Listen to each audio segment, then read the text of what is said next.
नमस्कार, मी भाग्यश्री तुम्हा सर्वांचं आपल्या चॅनलमध्ये मनापासून स्वागत करते आणि आज आपण खूप सुंदर डिझाईन तयार करणार आहोत। त्याकरिता इथे मी बॅक पार्ट कट केलेला आहे, ज्याची पूर्ण उंची आहे 13 इंच, शोल्डर आहेत 5 इंच, आर्म होल म्हणजेच मुंडा आहे 5.5 इंच, त्यानंतर छाती आलेली आहे 8.5 इंच आणि खालच्या बाजूला कंबर बॅकडाट मिळून ती देखील आलेली आहे 8.5 इंच। त्यानंतर आता इथे वरच्या बाजूला आपण आपल्या गळ्याची मार्किंग करूयात।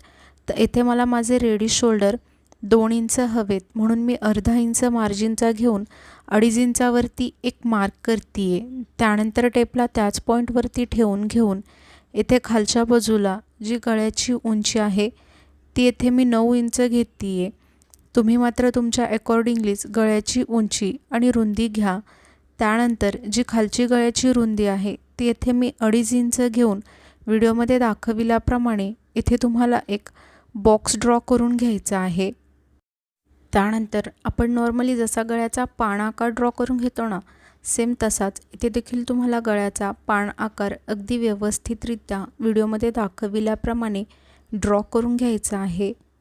त्यानंतर अस्तरला ओपन करून त्याला पुन्हा अगदी मधोमध व्यवस्थितरित्या फोल्ड करून घ्यायचं आहे आणि त्यानंतर इथे हाताने असं थोडंसं टॅप करून घ्या, म्हणजेच थापून घ्या, जेणेकरून आपली या साईडची डिझाईन त्याच्या समोरच्या बाजूवरती देखील ट्रेस होऊन म्हणजेच उमटून येईल।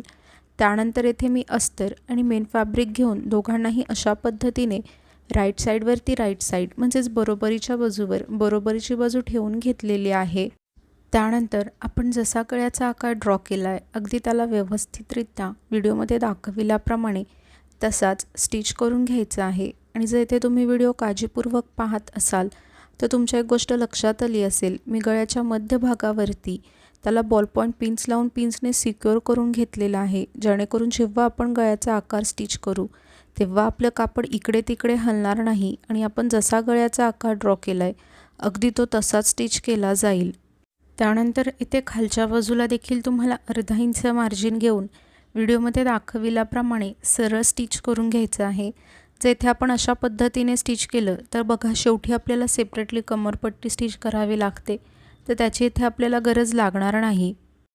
त्यानंतर इथे कमरेच्या बाजूला हे जे जास्तीचं कापड दिसतंय त्याला देखील तुम्हाला व्हिडिओमध्ये दाखविल्याप्रमाणे अगदी व्यवस्थितरित्या कट करून घ्यायचं आहे। त्यानंतर आता इथे आपण गळ्याच्या आतील बाजूस थोडंसं जास्तीचं कापड ठेवून संपूर्ण गळ्याची कटिंग अगदी व्यवस्थितरित्या व्हिडिओमध्ये दाखविल्याप्रमाणे तुम्हाला इथे त्याला कंप्लीट करून घ्यायची आहे। त्यानंतर संपूर्ण गळ्याच्या आतील बाजूस आपण हे जे जास्तीचं कापड ठेवलं होतं त्याच कापडावरती तुम्हाला इथे व्हिडिओमध्ये दाखविल्याप्रमाणे छोटे छोटे कट्स देऊन घ्यायचे आहेत संपूर्ण गळ्याभोवती। त्यानंतर इथे हा जो गॅप क्रिएट झाला आहे ना, त्याच गॅपमध्ये हाताला पास करून या बॅक पार्टला व्हिडिओमध्ये दाखविल्याप्रमाणे सरळ बाजूस पलटी करून घ्यायचं आहे। त्यानंतर इथे तुम्हाला संपूर्ण गळ्याभोवती टॉप स्टिच देऊन घ्यायचे आहे। टॉप स्टिच म्हणजे काय तर दाबटीप। आता दाबटीप म्हणजे काय तर इथे आपण जसा गळ्याचा आकार ड्रॉ करून घेतला आहे त्याच आकाराला फॉलो करत व्हिडिओमध्ये दाखविल्याप्रमाणे अगदी व्यवस्थितरित्या संपूर्ण गळ्याला स्टिच करून घ्यायचं आहे। इथे तुम्हाला जास्ती काहीच करायचं नाही आहे, जसा आपला गळ्याचा आकार दिसतोय त्याच आकाराला फॉलो करत पुन्हा एकदा त्याला अगदी व्यवस्थितरित्या व्हिडिओमध्ये दाखविल्याप्रमाणे तुम्हाला त्याला स्टिच करून घ्यायचं आहे। त्यानंतर आता इथे तुम्हाला खालच्या बाजूला देखील टॉप स्टिच देऊन घ्यायची आहे। तो व्हिडिओ मी चुकून शूट करायचा राहून गेला, तर त्याकरिता मी तुमची मनापासून माफी मागते, पण येथे देखील तुम्हाला सरळ स्टिच करून घ्यायचं आहे, जास्ती काहीच करायचं नाही आहे। त्यानंतर इथे तुम्हाला अस्तर आणि मेन फॅब्रिक एकमेकांना व्हिडिओमध्ये दाखविल्याप्रमाणे चारही बाजूने अगदी व्यवस्थितरित्या स्टिच करून घ्यायचं आहे। इथे तुम्ही ही पद्धत न वापरता अस्तर आणि मेन फॅब्रिक एकमेकांना फॅब्रिक ग्लूच्या मदतीने देखील स्टिक करू शकता। त्यानंतर इथे हे जे एक्स्ट्रा कापड दिसतंय ना, त्याला देखील तुम्हाला व्हिडिओमध्ये दाखविल्याप्रमाणे अगदी व्यवस्थितरित्या कट करून घ्यायचं आहे। जर तुम्ही इथे अस्तर आणि मेन फॅब्रिक एकमेकांना चारही बाजूने फॅब्रिक ग्लूच्या मदतीने स्टिक केलं असेल तेव्हा देखील जे जास्तीचं कापड उरतं त्याला देखील तुम्हाला सेम अशाच पद्धतीने कट करून घ्यायचं आहे।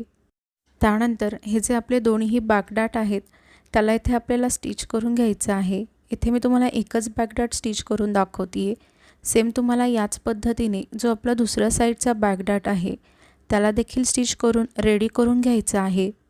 त्यानंतर येथे मी सिंपल अशी गोल्डन कलरची लेस घेतलेली आहे आणि या लेसला आपण हा जो गळा रेडी केला होता त्याच गळ्याच्या कडावरती ठेवून घेऊन व्हिडिओमध्ये दाखविल्याप्रमाणे संपूर्ण गळ्याभोवती त्याला अगदी व्यवस्थितरित्या स्टिच करून घ्यायचं आहे। येथे तुम्हाला जास्ती काहीच करायचं नाही आहे, जसा आपल्या गळ्याचा आकार दिसतोय त्याच आकारावरती या लेसला ठेवून घेऊन स्टिच करून घ्यायचं आहे। जर तुम्ही अगदी नवीन शिकणारे असाल तर थोडं थांबत मग जसा गळ्याचा आकार वळतोय त्या आकारात त्याला स्टिच करून घ्या। जर तुम्ही अगदी डिरेक्टली जर स्टिच करायला गेलात तर ती तुमची त्या आकारातले स्टिच होणार नाही आणि आपला गळ्याचा आकार वेगळाच होऊन जाईल। काही हरकत नाही आहे, थोडं थांबायचं, मग पुन्हा चेक करायचं गळ्याचा आकार कुठे वळतोय आपला आणि ज्या दिशेने गळ्याचा आकार वळतोय त्या दिशेला लेसला ठेवून घेऊन मग पुन्हा थोडं स्टिच करत संपूर्ण गळ्याभोवती या लेसला स्टिच करून घ्या। त्यानंतर इथे मी सेंटर लाईन म्हणजेच मध्य लाईन ड्रॉ करून घेतलेली आहे आणि त्यानंतर ही जी आपली अगोदरची लेस लावली होती ना आपण स्टिच केली होती अगदी त्याच्याच खालच्या बाजूला 1 इंच घेऊन संपूर्ण गळ्याभोवती तसाच सेम गळ्याचा आकार ड्रॉ करून घ्यायचा आहे। ही जी पद्धत आहे ती तुम्ही अगदी नवीन शिकणारे असाल तर तुमची ही जी दुसरी लेस स्टिच करणार आहोत ती देखील अगदी त्याच आकारात स्टिच व्हावी याकरिता इथे मी तुम्हाला सांगते आहे। आणि जर तुम्हाला डिरेक्टली स्टिच करता येत असेल तर तुम्ही डिरेक्टली स्टिच केलं तरी देखील चालेल। सेम याच पद्धतीने त्याच्या समोरच्या बाजूवरती देखील तुम्हाला 1 इंचावरती मार्क करून घ्यायचा आहे।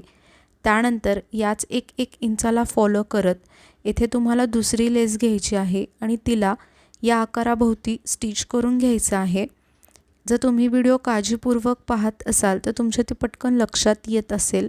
आणि येथे जी दुसरी लेस आहे ती मी थोडीशी ब्रॉड म्हणजेच मोठी घेतलेली आहे जेणेकरून आपल्या गळ्याचा आकार सुंदर दिसावा आणि त्याला थोडासा हेवी लुक देखील यावा। आणि जी आपण मध्य लाईन म्हणजे सेंटर लाईन ड्रॉ केली होती ना तेथे आल्यानंतर या लेसला व्हिडिओमध्ये दाखविल्याप्रमाणे तुम्हाला त्याला फोल्ड करून घ्यायचं आहे। आणि आपल्यापैकी खूप जण व्हिडिओज पाहतात परंतु चॅनलला सबस्क्राईब करत नाहीत, तर प्लीज असं नका करत जाऊ, चॅनलला देखील सबस्क्राईब करत जावा। का होतं ना मला देखील समजत जाईल की हां मी जे व्हिडिओज बनवते आहे ते तुम्हा सर्वांना आवडत आहेत आणि तुमच्या उपयोगात देखील येत आहेत। आणि जर अशी सबस्क्रायबरची संख्या वाढत राहिली तर मला देखील एक नवीन उमेद मिळते आणि त्याच नव्या उमेदीत मला तुमच्यासाठी असेच नवनवीन व्हिडिओज बनवण्याची प्रेरणा देखील मिळत राहते। तर तुम्ही आणखीन चॅनलला सबस्क्राईब नसेल केलं तर प्लीज चॅनलला सबस्क्राईब करून सपोर्ट करा। आपली ही जी सेकंडवाली लेस आहे ती थोडीशी ब्रॉड म्हणजेच मोठी होती त्यामुळे आपण या लेसवरती डबल स्टिच करणार आहोत म्हणजेच पुन्हा एकदा त्याला स्टिच करून घेणार आहोत जेणेकरून ती एकदम फिक्स बसेल आणि लवकर निघणार नाही। आणि येथे शेवटी बघा त्याच्या मध्यावरती माझं योगायोगानं त्या ब्लाऊजचीच डिझाईनमधलं एक फूल आलं होतं। जर तुमचं आलं नसेल तर त्या ठिकाणी एक छोटासा पॅच स्टिक करा जेणेकरून आपली डिझाईन अधिक छान दिसेल आणि तो जो मधला गॅप आहे तो रिकामा देखील दिसणार नाही। तुम्ही आणखीन चॅनलला सबस्क्राईब नसेल केलं तर प्लीज सबस्क्राईब करून सपोर्ट करा। व्हिडिओ अगदी शेवटपर्यंत पाहिलात यासाठी तुम्हा सर्वांचे मनापासून खूप धन्यवाद।